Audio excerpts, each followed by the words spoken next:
Esto lo hemos titulado Quo Vadis Democracia. Javier estaba un poquito alarmado porque decía, pero no vamos a hablar de política. Y yo pensaba, pero si no has hablado de toda otra cosa de tu vida en tus libros desde que naciste. Pero bueno, si quieres, hablamos de fútbol. Y hay un tema que nosotros tenemos muy favorito, que es precisamente Eñe se hace para que los creadores y los escritores den soluciones imaginativas a ese asedio de la democracia, porque creemos en el festival que el discurso sobre la democracia últimamente está tomado en los medios de comunicación por políticos y por politólogos, y que realmente que los políticos enzarzan y los politólogos enmarañan la situación y confunden. Creo, sinceramente. Si hay alguno en la sala, puede levantar la mano después. Pero bueno, creo que los creadores deben, al sentirse completamente afectados por esto en primera línea, creo que deben tomar la palabra, y Eñe es un espacio para eso. Javier, ¿tú qué crees de esto? ¿Qué opinas? Para empezar. Yo opino cosas muy elementales. Opino, por ejemplo, que política viene de polis. Y polis, en griego antiguo, significaba más o menos ciudad. Era un poquito más grande que una ciudad. Y la ciudad es de todos. Y opino que democracia significa poder del pueblo. Y el pueblo somos todos. Entonces, la política, al menos la política democrática, es cosa de todos. La política es algo demasiado serio para dejarla en manos de los políticos. Y esto es un hecho. Entonces, nos atañe a todos. Y yo estoy de acuerdo contigo ahora mismo, pero no en España ni en Italia, sino un poco en todas partes, la democracia siempre está en crisis. Crisis significa cambio, ¿no? También en griego. Y siempre está en crisis. La democracia no es algo estable, es algo dinámico, ¿no? Hay un verso de Bob Dylan que dice: quien no está ocupado en nacer, está ocupado en morir. La democracia es igual, o mejora o empeora. Y el problema es que la estamos dejando empeorar, en España y en muchos otros lugares. Aquí para mí hay un problema fundamental, y esto tiene que ver con el gran libro que ha escrito Antonio, que recomiendo a todo el mundo, porque no es solo una biografía de Mussolini, que lo es, obviamente, no es solo un libro italiano, es una gran novela y por lo tanto, la verdad no es solo una verdad histórica, es una verdad moral, es una verdad universal. La literatura habla de verdades morales, de verdades universales. Y es una gran lección sobre cómo se destruye una democracia, ¿verdad? Y estamos viviendo un momento, en este sentido, muy delicado. Yo no he leído todavía el libro acaba de salir, me he enterado ahora mismo, un ensayo de Antonio sobre el fascismo y el populismo. Y a mí es un tema que me interesa mucho, sobre el cual he escrito, y por lo que hemos hablado con Antonio, ahora mismo, antes de entrar, me parece que estamos en la misma línea. Tengo muchas ganas de leerlo. Yo, si me permites, diría lo siguiente. Yo diría esto. Diría que para mí todo empieza en el año 2008, con la crisis del 2008, la gran crisis económica que luego se transforma en una crisis política. Todos los economistas están de acuerdo, y es una evidencia, en que es una crisis de un tamaño descomunal, solo comparable a la crisis de 1929. La crisis de 1929 provocó en Europa, en Occidente, el nacimiento o la consolidación, como en Italia, del fascismo, de los totalitarismos en general. Y desembocó finalmente en la Segunda Guerra Mundial. Esa fue la desembocadura de la crisis de 1929. Ese fue el itinerario. Ese fue el itinerario que hizo. Y lo sabemos. Y lo sabemos. La crisis de 1900, ¿qué ocurre? En el año 2008, lo que ocurre es un terremoto, un seísmo del tamaño de la crisis de 1929. Y provoca el nacimiento o la consolidación de una cosa que yo creo, y creo que Antonio está de acuerdo conmigo, que no es fascismo exactamente, aunque tiene muchos elementos del fascismo. El más notorio para mí es el nacionalismo. el regreso de un nacionalismo duro, violento, etc. Entonces, ese nacionalpopulismo se extiende por Europa, a veces ya estaba en germen en algunos países, se extiende por Europa, se extiende por el mundo, por Occidente, ¿verdad? Tiene formas diversas. Hay que recordar que el fascismo también tenía formas diversas. También tenía su carácter, claro, su propio carácter nacional. Claro, no es lo mismo el fascismo italiano que el nazismo, que el falangismo español. Son formas diversas de un mismo fenómeno. Con el nacionalpopulismo ocurre algo parecido. No es lo mismo Trump en Estados Unidos, el primer Trump, veremos cómo es el segundo, el primer Trump en Estados Unidos, el Brexit, la crisis catalana del año 2017, esa es nuestra forma más dura, la más peligrosa para mí, del nacionalpopulismo en España. En eso es en lo que estamos ahora. Es decir, los historiadores dicen que la historia no se repite. Por supuesto que no se repite de manera idéntica. Se repite siempre con máscaras distintas. Claro, camaleónicamente. Claro, con formas distintas. Y el nacionalpopulismo, ahora me acordaba de Bernard Shaw, decía, lo único que se aprende de la experiencia es que no se aprende nada de la experiencia. Repetimos una y otra vez los mismos errores. Sí. Y el nacionalpopulismo es una repetición de algunos de los mismos errores. Hay diferencias, creo que estamos de acuerdo con...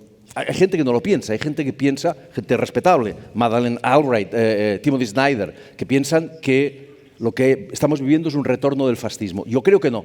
Yo creo, estábamos hablando de eso con Antonio antes de entrar, yo creo que el nacionalpopulismo es en cierto sentido más peligroso que el fascismo.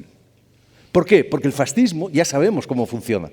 Está el libro de Antonio que nos explica muy bien, perfectamente, ¿verdad?, cómo funcionan los mecanismos, la naturaleza, ¿verdad?, las trampas, los engaños, etcétera, etcétera.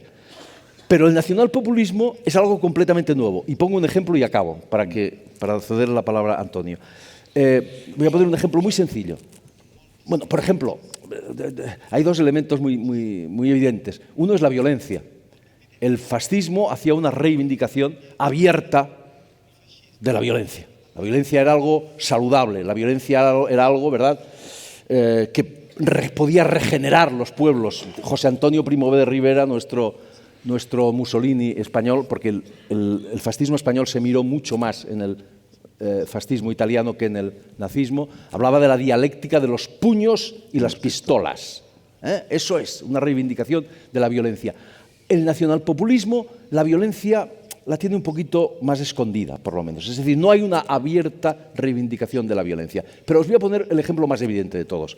Cuando el asalto al Congreso, al Capitolio, para mí, cuando ocurrió el asalto al Congreso, querría volver a lo de la violencia, pero en fin, para ir directamente a esto. Cuando se produce el asalto al Capitolio, ¿no?, instigado por Donald Trump, a mí me llamaron algunos medios de comunicación, el New York Times y tal, para que hiciera una comparación con el asalto al Congreso de los Diputados español, en el año 1981, acerca del cual escribí un libro, etc. Bien, me dijeron, ¿por qué no comparas los dos hechos? Y yo me resistí, no quise hacerlo. No sé por qué, sentí que eran muy distintos en naturaleza. Y luego con el tiempo he entendido por qué eran distintos en naturaleza. Y la diferencia es radical y explica, creo, una de las diferencias fundamentales entre el fascismo y el nacionalpopulismo.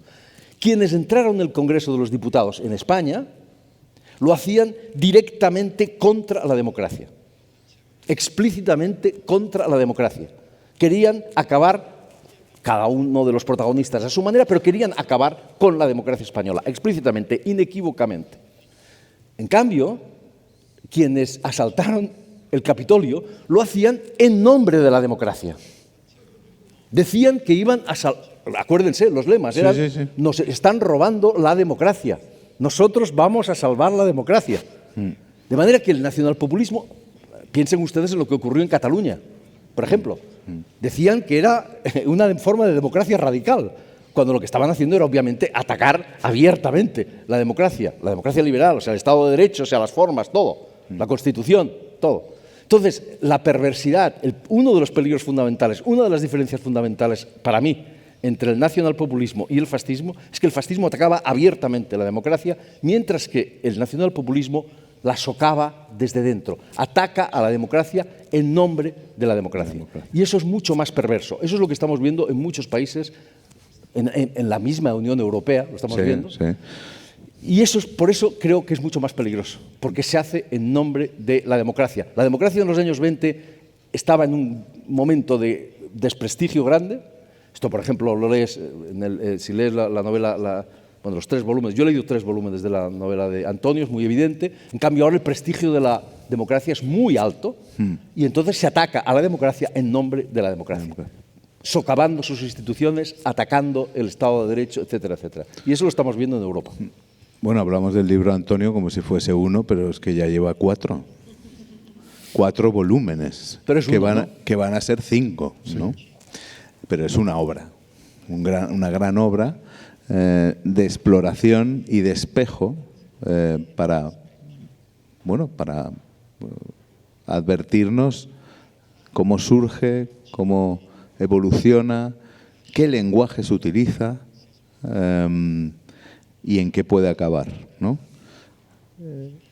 Antonio, ¿y tú estás de acuerdo en que es más peligroso este ataque a la democracia desde dentro que lo que fue en el siglo XX?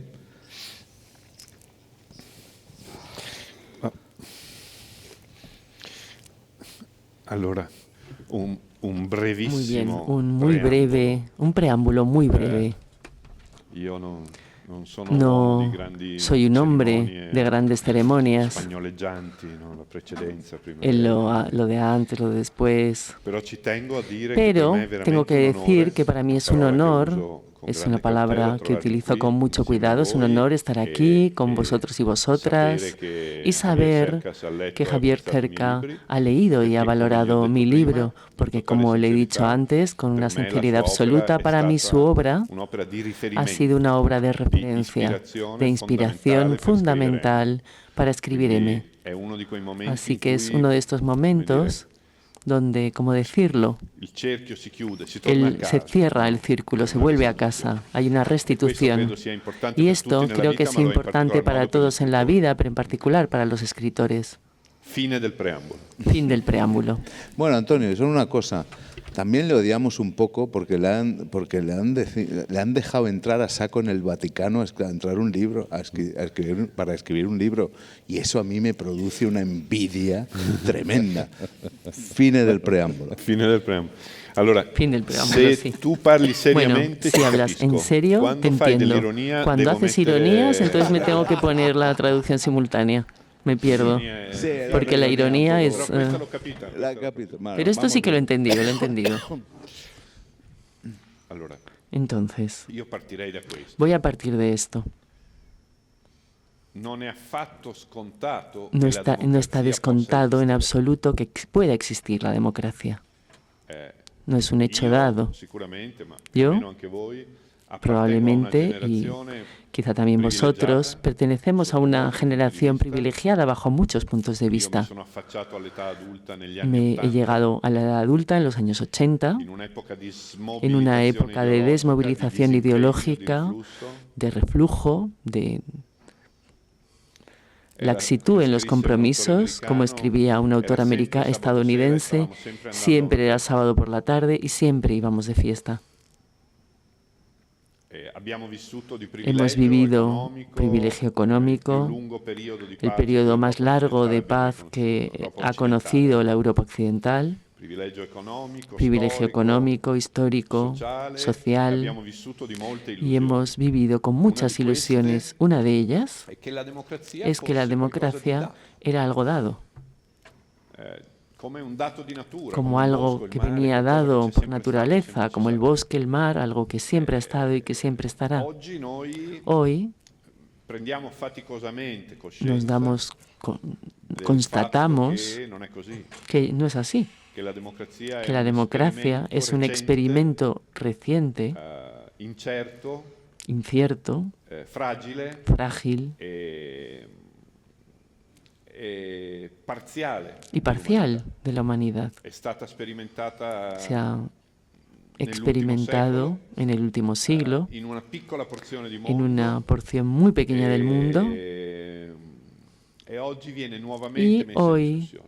se vuelve a poner en discusión. Ed è stata conquistata con la Ha sido lotta, conquistada con l'impegno, la il lucha, sudore, el il sangue dei compromiso, nostri el nonni. sudor y la sangre de dei nuestros nostri abuelos o de nuestros Non c'è padres. bisogno di No hay necesidad risalire ai libri di storia, de remitirse basta a los libros de voltarsi historia, indietro o basta si è echar la fortunati di vista lato. atrás o quizá Alcuni al di lado, quelli che ¿no? lottarono Algunos per de los que ottenerla sono lucharon ancora para vivi. obtener Pochi sono ancora la con noi. democracia están todavía vivos, están entre È nosotros. un'ovvietà, ma è Es un'ovvietà una dimenticata e obviedad, pero es una sconcertante obviedad quando tu ricordi olvidada y fronteggiarla. desconcertante cuando Se per tomas democrazia conciencia de intendiamo ella. la Sí, por democracia liberale, entendemos la democracia liberal. perché oggi c'è chi Porque hoy cerca hay di quienes convincersi che intenta esistono altre convencerse formule di de que hay democrazia. otras formas de Alcuni lo democracia. teorizzano apertamente, Algunos come lo Orbán, che teorizan parla di abiertamente, democrazia como Orbán, que illiberale, habla de come democracia Trump, che iliberal, nel suo o Trump, programma que en su programa electoral dichiarato di voler declaró abbattere que alcuni quería capisaldi combatir algunos de los istituzionali, pilares institucionales, rituales de la democracia liberal. Otros no lo declaran de manera explícita. Qui vengo al punto Y aquí di voy Javier. al punto que ha planteado Ma Javier, quotidianamente pero praticano día a día un'opera di practican erosione un trabajo de dei erosión fondamenti della democrazia de los cimientos de la Ed è democracia quello che sta liberal. accadendo nel mio paese. Y esto es lo que está pasando en mi país. Il nazionalpopulismo, El nacionalpopulismo, il populismo el populismo è soberanista, più pericoloso es más di peligroso quanto fosse stato il de lo fascismo que storico, fue el fascismo i fascismi histórico, storici del los Novecento. fascismos históricos del siglo XX. Non lo so, No lo sé. i fascismi storici del Los fascismos Novecento históricos del siglo XX individuarono nella violenza identificaron fisica, en la io violencia farei questa física, ¿no? precisazione, Haría esta la violenza precisión. fisica, La violencia física, omicida, homicida, stragista, uno strumento genocida, apertamente un rivendicato instrumento di lotta reivindicado politica de fin lucha dal loro política primo giorno desde el e primer día fino all'ultimo hasta el di último de esistenza sus storica. días, de su existencia histórica. citazione di Javier, La cita de Javier, riecheggia in una di ¿no? Retoma ideologi del fascismo uno de che los diceva, ideólogos "Il pugno è del la franquismo sintesi", que intendeva hablaba, la que él sintesi decía, el dialettica di puño ogni es la idea". síntesis dialéctica de todas las ideas. Esto ebbe un esito apocalittico, tuvo un nella resultado Seconda Guerra apocalíptica Mondiale, en la prima Segunda di Guerra essa, Mundial y antes de la nelle Segunda guerre Guerra Mundial, en las coloniali, guerras e coloniales poi nella y guerra luego di Spagna, en la Guerra de España. ma nell'arco di un Pero ventennio di en el esistenza arco storica dei de 2 fascismi, décadas de existencia seminò histórica del fascismo, una scia di diseminó sangue un omicida, reguero de sangre homicida sulla terra d'Europa. sobre la tierra de Europa. E continuò a farlo Y nel siguió dopoguerra, haciéndolo en non el solo in periodo de Spagna, ma posguerra, anche no in solo en Italia. España, La sino nostra también en storia Italia. Nuestra historia repubblicana republicana è segnata da está questa marcada scia di sangue por esta estela neofascista de sangre neofascista che si è prodotta que se in produjo omicidi, en homicidios, en attentati, atentados, stragi matanzas, contro la popolazione matanzas contra la población Ora, civil.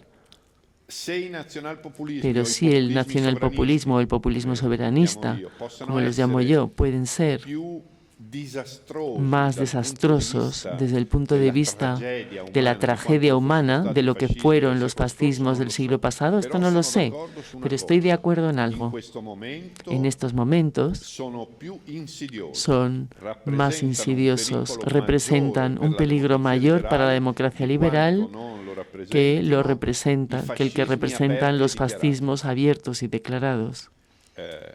Anch'io sono contrario quando Yo spesso también mi chiedono, me mi opongo cuando me entrevistan, me preguntan si Trump es fascista, o addirittura se o mi chiedono se la incluso cuando Meloni me è preguntan fascista, si ho Meloni es sempre fascista, rifiutato siempre questo me he tipo di negado stigma, a este di tipo de etichettatura verbale, etiqueta verbal, perché io credo porque che sottovaluti creo il que esto pericolo che le hace que democrazie liberali subestimemos el peligro Se que noi corren las democracias adoptiamo liberales. Si adoptamos el nombre de fascismo significa che orientiamo para il denominar nostro estos sguardo, fenómenos, significa que orientamos nuestra mirada minacciato amenazada verso hacia un ipotetico ritorno, in un un retorno futuro hipotético en un prossimo futuro próximo de formas di históricas fascismo de fascismo che non ritorneranno. que no van a volver. Si nosotros seguimos imaginando el retorno de las camisas negras o las camisas marrones en Alemania, las camisas azules en España, estamos mirando en la dirección equivocada, estamos subestimando el peligro, porque el peligro no procede del futuro. El peligro y la amenaza a la democracia está en acto en el presente, está ya aquí, ahora mismo, está dentro ya. Está en la casa misma de la democracia liberal. Y en algunos países, como en el mío, en mi caso en Italia, con ese pequeñito, esa magnífica tira de tierra que está encima del Mediterráneo, está ya en el gobierno y no es el fascismo en su forma histórica. Aunque, como sabemos, ¿no? Esta no es una opinión, la presidenta del Consejo Italiano viene en su biografía política de una militancia neofascista en su juventud, de la que nunca ha renegado, de la que nunca ha renegado, de la que nunca ha renegado. Aunque la segunda carga del Estado italiano en el vértice de la institución, presidente del Senado, proviene con protagonismo, porque es más mayor, de un movimiento, un partido neofascista, el Movimiento Social Italiano, del que tampoco ha renegado. Pero yo sigo con esto no llamándoles fascistas, porque creo que esto nos despista. La amenaza hoy frente a la democracia liberal proviene de estos movimientos, de estos líderes, de estos partidos que heredan algunas de las características del fascismo. A mí me gusta decirlo, del mussolinismo. Es decir, de esta forma originaria de fascismo creada por Benito Mussolini, que a mi juicio no fue el fundador del fascismo, pero fue el primer líder populista de la historia contemporánea. Heredan algunos de los elementos, pero no todos. Entonces, si seguimos esperando que en el futuro llegue un fenómeno político que tenga todas estas características, incluida la violencia física, homicida, que masacra, que es esencial para todo fascismo, seguimos mirando en la dirección equivocada. Los movimientos populistas, nacionalistas, soberanistas se mueven de manera sistemática y sin prejuicios, con habilidad, dentro de las reglas del juego democrático. Conquistan el poder ganando elecciones. Benito Mussolini nunca conquistó el poder ganando las elecciones, tampoco Hitler. Franco tampoco conquistó el poder ganando las elecciones. Se mueven dentro de las reglas del juego democrático, no declaran de manera explícita su intención de destruir la democracia liberal, pero la corroen día a día desde dentro, demoliendo día tras día un pilar tras otro del edificio construido con mucho esfuerzo por nuestros abuelos y nuestros padres de la democracia liberal. Quiero haceroslo entender con una expresión quizá un poco provocadora y también autorreferencial. La verdad es que siento que no haya ningún periodista italiano en la sala que haga un gran titular con esto. ¿Hay periodistas italianos por aquí? Puede ser. Vale. Insisto, remacho. En contra de lo que me atribuyen los periódicos de la extrema derecha, nunca he sostenido que en Italia ha vuelto el fascismo, nunca he sostenido que esté volviendo el fascismo, nunca he sostenido que el presidente del Consejo sea un jefe de gobierno fascista. Sostengo que públicamente debería hacer un discurso de condena definitivo y neto de su pasado fascista. Esto lo he sostenido y sigo sosteniéndolo.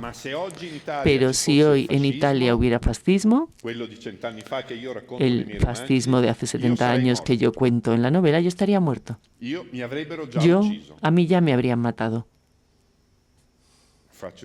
Y bueno, hago los cuernos porque pero el hecho de que yo esté vivo y que pueda seguir hablando, aunque sea dentro de restricciones, limitaciones de la libertad de expresión. Bueno, nuestro amigo recordaba la censura en la RAI y otras también, corriendo algunos riesgos para mi seguridad personal que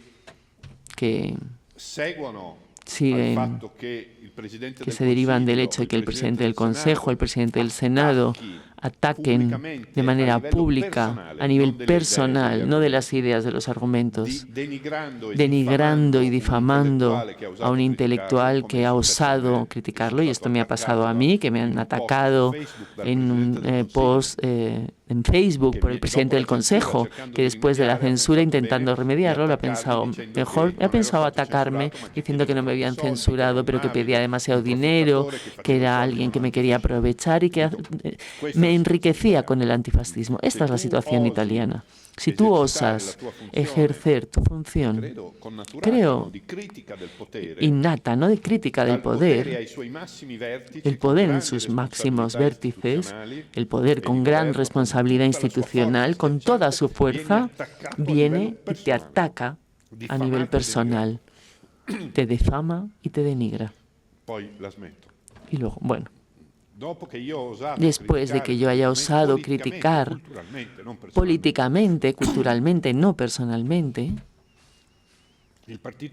al partido del presidente del Consejo, un periódico de derecha con difusión nacional, dirigido por el periodista que era coautor de la autobiografía del presidente del Consejo, es decir, un periodista de primo piano. Han hecho una primera página con mi foto muy grande, titulada El hombre de M, que en italiano significa el autor del libro titulado M, pero también significa el hombre de mierda. El director en la editorial explicaba que entendían exactamente hombre de mierda. Y durante una semana han continuado con esto hasta que en algún momento ha entrado en mi casa y ha dejado una bolsa anónima dirigida para mí llena de mierda. Alguien ha venido y ha escrito con un sprite "Scurati merda", "Escúrate mierda". Es decir, disculpadme si presento un caso personal. En Italia nunca hablo de estas cosas. Pero esto nos habla de la diferencia entre la amenaza frente a las libertades democráticas que viene del fascismo histórico y la que viene de los nacionalismos populistas soberanistas de hoy. Hace 30 años, a mí, muy seguramente, me habrían matado. Hoy esto no sucede, no sucede, no sucederá, gracias a Dios. La violencia no pertenece al ADN político de estos movimientos, la violencia física me refiero. La violencia verbal sí. Esta es una precisión importante. La violencia verbal sí. La agresión siempre personal, además. Pero la intolerancia ante cualquier forma de crítica o de disenso se ejercita, ya la ejercite el intelectual o la ciencia, esto es muy importante, es característica, en cambio, del populismo soberanista. Se funda sobre el primer presupuesto del populismo soberanista, que es la identidad total, sin resto, entre el líder y el pueblo. Si el líder y pueblo están identificados como uno, si el líder dice yo soy el pueblo soy yo, cualquiera que disienta, cualquiera que critique, cualquiera que sea portador de un saber, quizá científico, que contradiga las posiciones del líder, está fuera del pueblo, enemigo del pueblo, y por lo tanto debe ser expulsado. La amenaza para la democracia liberal es diferente, no es letal, no es asesina, no es existencial, no se manifiesta a través de una declaración explícita y un asalto frontal, pero es más sutil, más sinuosa y también por eso más peligrosa. Es que justo ves, Javier, como te prometí que no íbamos a hablar de política, estamos hablando de lenguaje. Es decir, estamos hablando de que os estáis ya estáis fijando el discurso sobre la definición de lo que se nos viene encima, ¿vale? Yo planteo, es verdad que el fascismo en sus diferentes formas y en todos los países tiene una gran capacidad de adaptación al medio, camaleónica. Ocurrió en el pasado y ocurre ahora. Sin embargo, la izquierda en eso es más monolítica, socialdemocracia, etcétera, ¿no? O sea, más pétrea. La izquierda debe debe ser internacionalista por definición. Claro. No existe... Izquierda nacionalista es un oxímoron, como matrimonio feliz. Una cosa o la otra. Esto deberíamos entenderlo. Ojo, Antonio ha puesto, digamos, ha contado una historia que necesitamos saber, escuchar, sí. que es muy particular, digamos, su caso en Italia, y esto efectivamente adopta formas diversas en los diversos países, sí. Muy diversas en los diversos países. Yo no había hablado con Antonio, acabamos de conocer, pero estoy totalmente de acuerdo con lo que ha dicho. Es decir, para empezar, una cosa muy importante que ha dicho. En el momento en que das por hecha la democracia, ya la estás poniendo en peligro. Sí. En ese momento decimos, no, ya vivimos en democracia. En ese momento ya la estás poniendo en peligro. Porque la democracia es una cosa que se trabaja a diario. Y no los políticos, todos, repito. Esto de que la democracia la hacen los políticos es falso. Lo he dicho al principio y lo voy a repetir hasta que me canse. El problema que tenemos en España, y no solo en España, en Europa, que es el lugar del mundo probablemente donde la democracia, junto con Estados Unidos, vamos a ver qué pasa en Estados Unidos, pero donde tenemos el privilegio y nos ha costado mucha sangre a lo largo de los siglos, pero de haber creado unas democracias más o menos estables, la idea está de que el problema que tenemos es que las democracias no son suficientemente participativas. Para mí este es un problema fundamental. Que hay unas superestructuras, los partidos políticos, que se ocupan de gestionar esto que llamamos la democracia. Esto no es así, esto no puede ser así. La democracia no va a funcionar así. Primera cosa, la democracia es de todos y hay que pelearla cada día, cada uno en el ámbito de su influencia, en el periodismo, en la universidad, cada uno en su ámbito.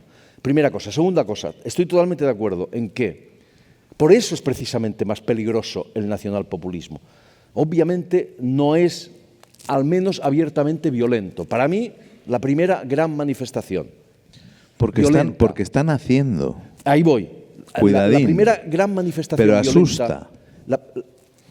Antonio ha dicho una cosa muy importante, muchas cosas importantes. No hay que olvidar una cosa. No es solo Trump y los que asaltaron el Capitolio o los nacionalpopulistas catalanes que se cargaron el Estado de Derecho en España, con todas las de la ley, desobedeciendo a todo, cargándose todas las leyes, etcétera, etcétera, quienes atacan a la democracia en nombre de la democracia. Si Xi Jinping y Putin se reúnen, hablan de la democracia. La nuestra es la verdadera, y lo escriben la nuestra es la verdadera democracia. Y aquí estamos hablando, como decía Antonio, de la democracia liberal, es decir, del Estado de Derecho, las libertades, etcétera, etcétera, etcétera. Pero hay gente que ataca a la democracia en nombre de otras supuestas democracias, como Orbán, que es el ejemplo más claro en Europa. Entonces, por eso es más peligroso el nacionalpopulismo, que no es abiertamente violento. De momento, para mí la primera gran manifestación violenta del nacionalpopulismo ha sido la invasión de Ucrania. Putin es el gran líder, y China está detrás, del nacionalpopulismo. Y esto es una a nivel mundial. Es evidente. Está claro. Decir, y Putin es muy amigo de Donald Trump. Vamos a ver si nos aclaramos, O sea, esto es una evidencia absoluta. Detrás de todos los ataques a la democracia en la Unión Europea ha estado siempre Putin. Siempre. El Brexit, obviamente la primera llegada de Donald Trump al poder, detrás ha financiado a Salvini, ha financiado a Le Pen, actuó de manera muy intensa en la crisis catalana, siempre. Ha formado Patriots for Europe en el Parlamento Europeo, liderado por Orbán, donde está Bascal. Exactamente. Es Putin, sí, es Putin. El jefe es Putin. Exactamente. Entonces, y detrás de Putin sabemos quién está, que es más poderoso todavía. Entonces, aquí hay una lucha. Estamos viviendo una lucha en Occidente entre la democracia y el nacionalpopulismo. Y ese nacionalpopulismo, por eso es más peligroso. Estoy totalmente de acuerdo con Antonio. Claro que no es abiertamente, no tenemos en Italia escuadristas que van pegando palizas a los intelectuales disidentes. Se presenta como algo democrático, se presenta como un movimiento democrático, se presenta como algo que está en favor de la democracia, de un tipo distinto de democracia. Y por eso es más peligroso. Al fascismo ya lo conocemos, sabemos cómo funciona, la gente se rebelaría contra eso. De hecho, ya lo derrotamos. Sí. El fascismo fue derrotado en Europa, luego hubo como los terremotos, ¿no?, que tienen consecuencias a largo plazo, etc. Ni siquiera Franco en los años 60 era fascista. Franco fue fascista durante los primeros, cuando le interesó ser fascista. Luego fue un simple, puro, cruel y despiadado dictador a la vieja usanza. Es decir, ahora lo que tenemos es otra cosa. Y eso no siempre es fácil reconocerlo. Es decir, ver en qué consiste, dónde está el peligro de verdad. Bueno, ¿no? pero por eso los escritores, precisamente por eso, debemos contarlo, contar esa naturaleza mediante las armas de narrativas, del testimonio en este caso.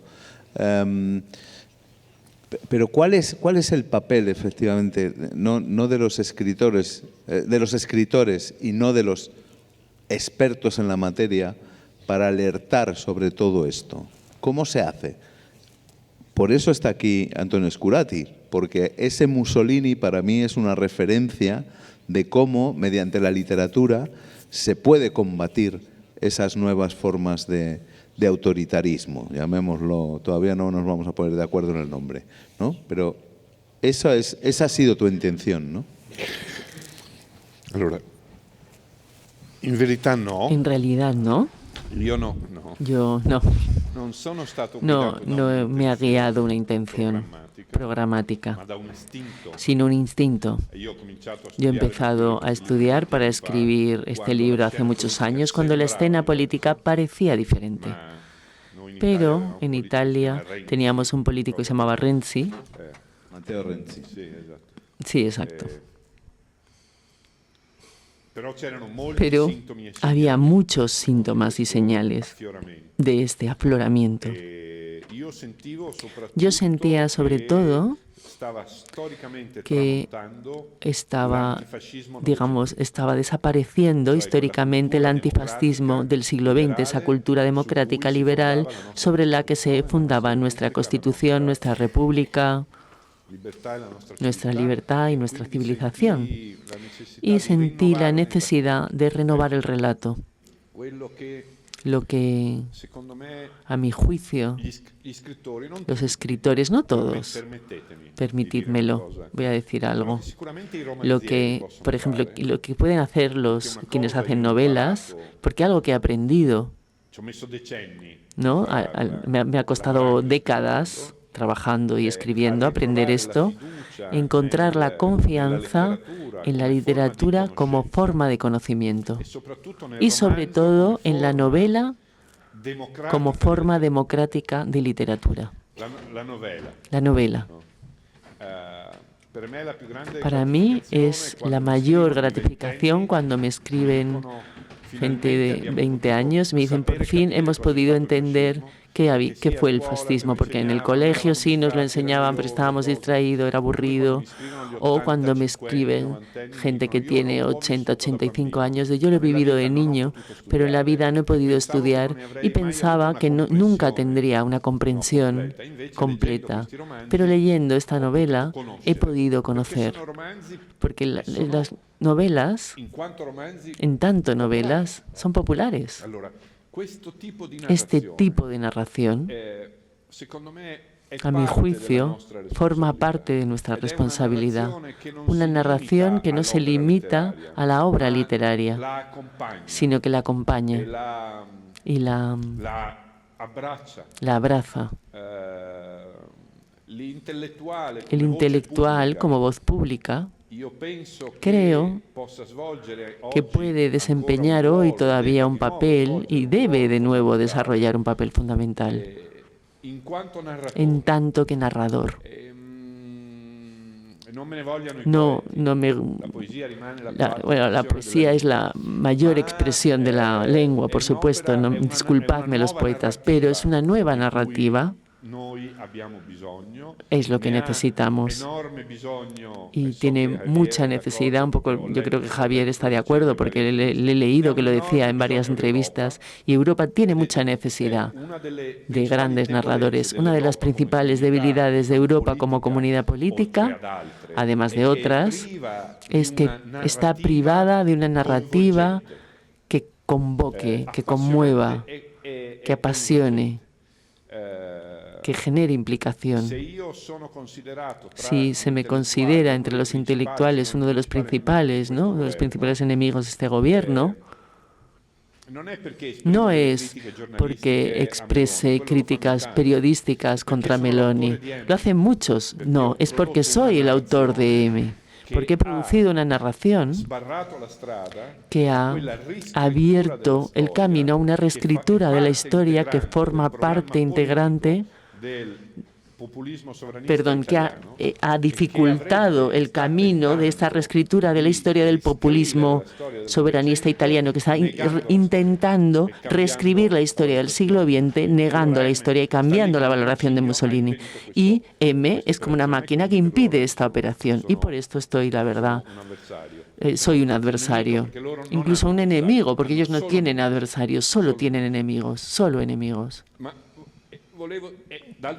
Pero, por otro lado, la crisis histórica de la izquierda progresista, europea e internacional, crea esta paradoja, para mí un poco vergonzoso también desde el punto de vista personal, que en el vacío de liderazgo y de proyecto de la izquierda progresista se vuelven a aspirar intelectuales, escritores, artistas que detentan esta figura del líder.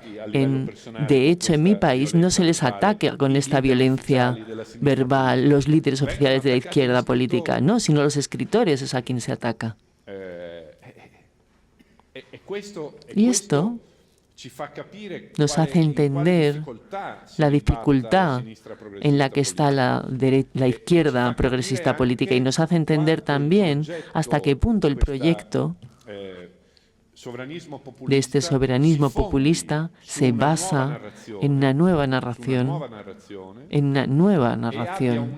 y tiene una tendencia de nuevo totalizante. Es una nueva narración que no admite otras narraciones junto a ella. Y quien es portador de narraciones, quien es narrador, que tiene una influencia social, debe ser eliminado. Querría, en este sentido, decir algo. No podemos detenernos aquí. Este análisis común y compartido marca el inicio del problema, no el final. El paso siguiente en el territorio en el que debemos adentrarnos, porque hasta aquí estamos todos de acuerdo, ¿no? Quien todavía está convencido de que la democracia liberal es lo mejor, ¿no?, con el mejor experimento político realizado por la humanidad, por lo menos a escala europea. Pero lo siguiente es, ¿por qué estamos en este punto? Porque si miramos a Putin, no nos debemos engañar sobre un aspecto. Donald Trump, el presidente elegido de Estados Unidos de América, es el único de los candidatos que tenía a las espaldas un auténtico movimiento popular. El otro candidato no lo tenía. Un movimiento de pueblo, no de todo el pueblo, como quiere afirmar él, pero un movimiento popular. Y su victoria, increíble, ¿no?, si analizamos al personaje, es la marca de una crisis histórica, no sé si irreversible, de la armonía social que sigue a la separación entre élites y pueblo. En las décadas ha habido una secesión de las élites con respecto al pueblo, y ahora hay por parte del pueblo un rechazo contra las élites sociales, económicas, que son exclusivamente élites financieras, élites intelectuales, también élites científicas. Por ejemplo, Trump ha nombrado al Ministerio de Sanidad a un antivacunas que representa también a una élite de conocimiento, pero desde el populismo se le ve como un enemigo. Cada vez que un antiguo exponente del gobierno se enfrenta públicamente conmigo, él ya ha ganado, porque basta con que insulte a un intelectual para obtener el consenso de su parte política, porque el intelectual figura ya como una parte de una élite de conocimiento. Y aquí vuelvo a la democracia y luego ya paro. Voy a retomar lo que decía Javier al principio. La democracia necesita de manera esencial, vital, de la participación democrática. No hay democracia sin participación. Pero el populismo soberanista no necesita esta participación. Los líderes del populismo soberanista hablan siempre y solo, exclusivamente, a su base electoral. ¿Entendéis? A sus seguidores ya radicalizados, ya polarizados. La otra gran amenaza frente a la democracia liberal, sobre el que no reflexionamos lo bastante, es el abstencionismo. La gente ya no vota. No sé en España. En Italia, el presidente, el último candidato al gobierno de la región de Liguria, un papel importante, ha ganado con el 40%. El 40%. Mientras que para la democracia esto ya es una derrota, esto ya es una señal del declive de la democracia liberal. Para el populismo soberanista, que la gente ya no vote y que se movilice solo la base electoral radicalizada, fanatizada, polarizada de sus seguidores, es justo lo que quieren. Esto hace que nuestras democracias liberales tienden a desplazarse cada vez más hacia las democracias autoritarias, donde basta para gobernar el consenso que el líder obtiene. Y todo lo demás, el resto de las personas, quienes no le han votado, quienes no han ido a votar, quienes están encerrados en Siberia, da igual, ya no importan. Bueno, pues realmente nos queda poco tiempo, Javier. Me gustaría que tú añadieras un comentario final, pero aquí como vamos ¿sabes? Tenemos una programación muy estricta. A mí me preocupa mucho, creo que es algo muy preocupante, el descrédito de la verdad. Creo que esto es a veces tenemos la impresión de que hoy se cuentan más mentiras que nunca. Yo no creo que sea verdad. Lo que sí sabemos, con toda seguridad, es que hoy la mentira tiene mayor capacidad de difusión que nunca, gracias a Internet, las redes sociales, la inteligencia artificial, etcétera, etcétera. Y esto es letal. Hoy tenemos a la persona más poderosa del mundo, es un hombre que es un mentiroso compulsivo. No, es así. O sea, es así, o sea, es un hecho, no es una opinión. Es un sinvergüenza, obviamente, él mismo lo dice, es un delincuente, es un mentiroso compulsivo. Y esto en el país en un país constitucionalmente puritano, en el que la verdad tenía un valor extremo, en el que Richard Nixon tuvo que dimitir por una mentira, en el que Bill Clinton estuvo a punto de dimitir por una mentira, no por sus relaciones sexuales, no, por una mentira. Entonces, esto recuerda un poco aquello que decía Trotsky, una muerte es una tragedia, pero 2 millones de muertos es una estadística. Entonces, una mentira es terrible, pero Donald Trump las dice, el Washington Post contó, ¿no? ¿Cuántas decía? Cada día dice a patadas. Y no pasa absolutamente nada. Y esto es terrible, porque esto no es solo... Ojo, aquí no estamos hablando, cuando hablamos del peligro de la democracia, no es solo la extrema derecha. Si solo fuese la extrema derecha... Sí. No, esto se extiende. Es decir, la mentira ha pasado a ser un instrumento legítimo en política. legítimo. Se puede usar y se aplaude, también a veces desde la izquierda. Y los políticos han aprendido que esto funciona.